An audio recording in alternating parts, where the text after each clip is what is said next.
Ya, hari ini kita mau bahas topiknya itu adalah analisa saham SIDO ya, potensi pasar ekspor dan juga pertumbuhan di 2025. Nah, tanpa berlama-lama lagi, langsung aja nih Pak Fuad, mohon insights-nya nih terkait topik pembahasan kita pada pagi hari ini. Oke, jadi kita bahas mengenai saham SIDO ya, my friends.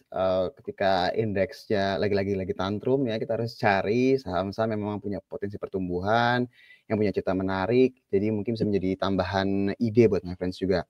Nah, salah satu yang mungkin bisa diperhatikan dan mungkin produknya juga sangat familiar ya sama my friends itu adalah SIDO Muncul, kode sahamnya adalah SIDO. Jadi saya akan share beberapa poin penting yang bisa menjadi tambahan informasi. Sebentar, saya share terlebih dahulu. Oke, jadi ini saya ambil beberapa informasi, salah satunya ngambil dari materi public expose-nya SIDO yang terbaru. Jadi kalau misalnya friends tanya, SIDO Muncul itu perusahaan itu produknya apa aja sih? Jadi kalau misalnya ini saya coba scroll sebentar ya. Nah ini ya, jadi SIDO itu fokusnya di herbal and supplement, food and beverages, sama pharmaceutical ya. Jadi kalau kita lihat sebenarnya dua nih kontributor terbesarnya. Untuk yang herbal itu kita tahu tolak angin, itu yang paling besar kontribusi ke pemasukannya SIDO. Sedangkan yang kedua adalah yang berhubungan dengan minuman mereka, yaitu Kuku Bima, di mana ini kontribusi sekitar 38% berdasarkan informasi terakhir mereka. Jadi kalau ditanya, SIDO ini memang identik dengan dua produk ini, flagship produknya mereka. Dan kalau dilihat sejauh ini, produk ini dari dulu sampai sekarang peminatnya masih terus bertambah ya. Dan kalau dilihat, kita nyari produknya dimanapun juga ini ada gitu, jadi gampang untuk dibeli lah ibaratnya. Nah, yang mau saya garis bawah ini sebenarnya bukan di produk-produknya, karena produknya pasti sudah sangat familiar, tapi ada beberapa hal. Yang pertama kita akan bahas dari sisi kinerja SIDO. Jadi kalau misalnya my friends perhatiin, ini data dari tahun 2013 sampai dengan 2023. Kalau my friends lihat dari 2013 sampai dengan 2021 itu kenaikannya konsisten ya SIDO ya. Jadi bisa dikatakan laba bersihnya itu nggak pernah mengalami penurunan nih. Tapi setelah 2021 labanya itu mulai mengalami penurunan sampai dengan 2023 kemarin. Nah, kalau yang my friends perhatiin di sini sebenarnya notes paling penting adalah kenapa 2020 sama 2021 tuh kenaikannya signifikan banget karena ada efek COVID ya. Jadi ketika COVID, orang itu mau jaga kesehatan, dan kalau produk SIDO itu kan lebih untuk menjaga ya, jangan sampai sakit gitu loh, precautious lah. Jadi sebelum nanti tiba-tiba sakit, jadi minum obatnya dulu, minum tolak anginnya dulu, jadi biar lebih fit. Nah, ketika COVID-nya ini sudah mulai mereda dan bahkan sudah tanda kutip dianggap seperti flu biasa, ya mungkin kesadaran orang jadi agak menurun ya. Jadi ya sudahlah, aktivitas seperti biasa aja gitu loh. Ini yang bikin akhirnya salesnya itu normalisasi lah kalau boleh dibilang. Dan labanya pun juga mengalami penurunan sampai pada akhirnya di 2023 itu terus mengalami penurunan dari sebelum di tahun 2021. Tapi hal yang menarik adalah kalau misalnya kita lihat, itu kan 2023 ya, sudah lalu ya. Kita coba lihat di 2024, terutama di performa 9 bulan dia di 2024. Ini kalau misalnya my friends perhatiin, dari sisi salesnya 9 bulan di 2023, 9 bulan di 2024, ini ada kenaikan sekitar 11%. Jadi yang waktu itu mengalami penurunan, ini mulai agak ketahan nih dari sisi sales. Dan kalau misalnya dilihat, salah satu drivernya yang paling kencang itu sebenarnya datang dari food and beverage ya. Jadi yang tadi saya bilang tuh bukan dari tolak angin, tapi dari sisi si Kuku Bima dan beberapa produk lain yang mereka baru launching gitu ya kalau kita lihat. Terus yang menarik juga dari sisi gross profit margin-nya, dari semuanya ini mengalami peningkatan nih my friends nih di 9 bulan pertama 2023 sama 2024. Jadi kalau kita lihat di sini mulai ada kelihatan improvement nih, baik dari sisi sales-nya, baik dari sisi profit margin-nya. Jadi ini mengindikasikan bahwa bisa jadi yang terburuk yang kemarin turun signifikan sampai 2023 bisa jadi ini sudah mulai usai nih. Nah, kita lihat nih sekarang dari sisi laba bersih juga nih. Kalau my friends perhatiin, dari laba operasinya juga udah mulai naiknya dan naiknya cukup signifikan ya. Sekitar 32% di tahun 2023 sampai 2024, dan laba bersihnya itu juga udah naik nih dari di 9 bulan pertama 2023 sampai 9 bulan pertama 2024 ini kenaikannya sekitar 33%. Jadi bisa dikatakan kalau seandainya terjadi penurunan dari 2021 sampai ke 2023, seharusnya di 2024 nanti rilis laporan keuangannya itu dia udah mulai naik lagi nih. Jadi kalau kita boleh bilang biasanya bahasa yang sering terdengar bottoming lah ya. Jadi dia udah benar-benar udah sampai di bottomnya dan ini mulai stabil dan mulai berangsur-angsur pulih dan mulai naik lagi nih. Nah, kalau misalnya my friends sering dengar istilah perusahaan-perusahaan yang turn around atau yang berbalik arah, dia membaik gitu ya.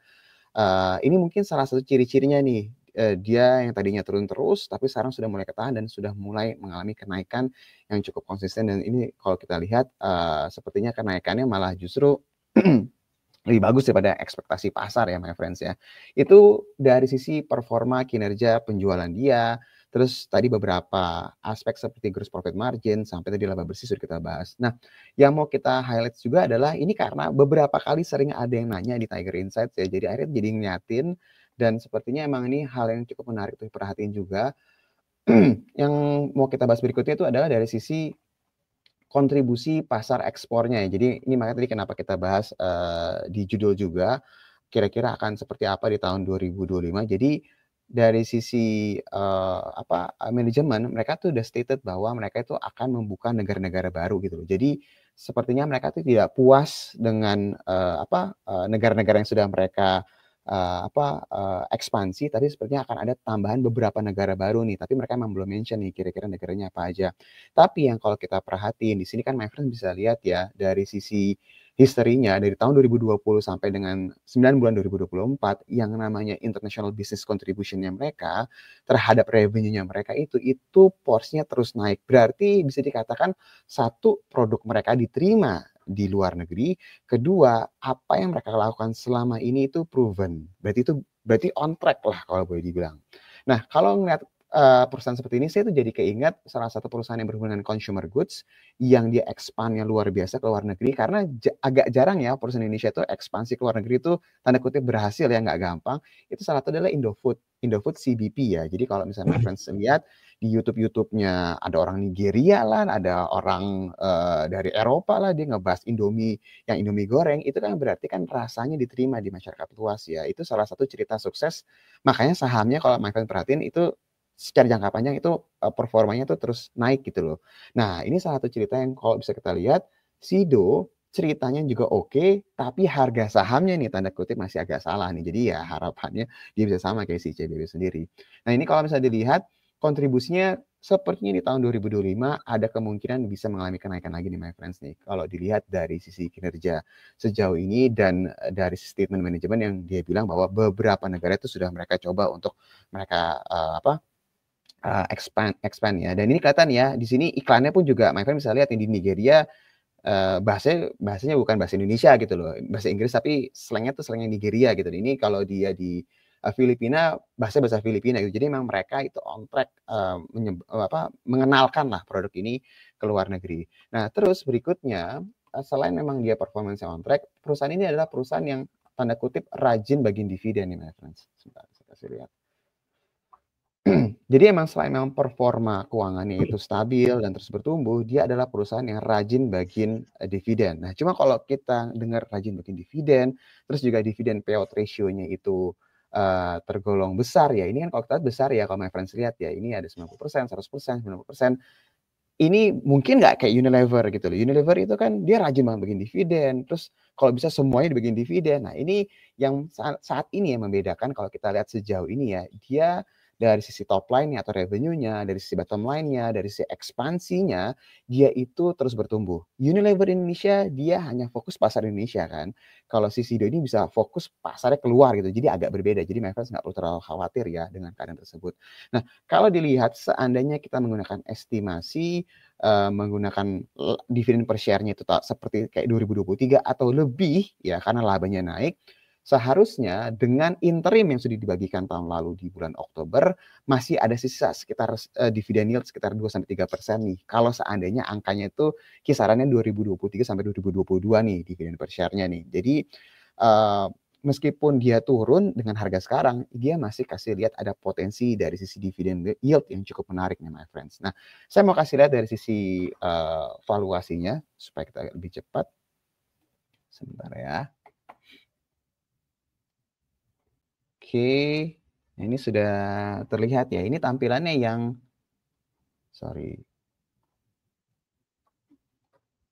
Oke, Ini dari sisi price earning ratio-nya ya. Jadi kalau misalnya reference perhatiin ini PE-nya si Sido muncul, biasanya selama dari tahun 2014-2015 sampai dengan sekarang, dia itu rata-rata PE-nya di kisaran 20 sampai 21 kali nih, my friends. Ini bukan berarti dia harus ke sana ya, tapi kalau ditanya sekarang berapa price earning ratio-nya, sekarang berada di kisaran 16. Jadi memang jauh di bawah rata-rata selama dia diperdagangkan di market nih. Itu dari sisi PE-nya. Nah, dari sisi dividend yield-nya, bentar, saya kasih lihat.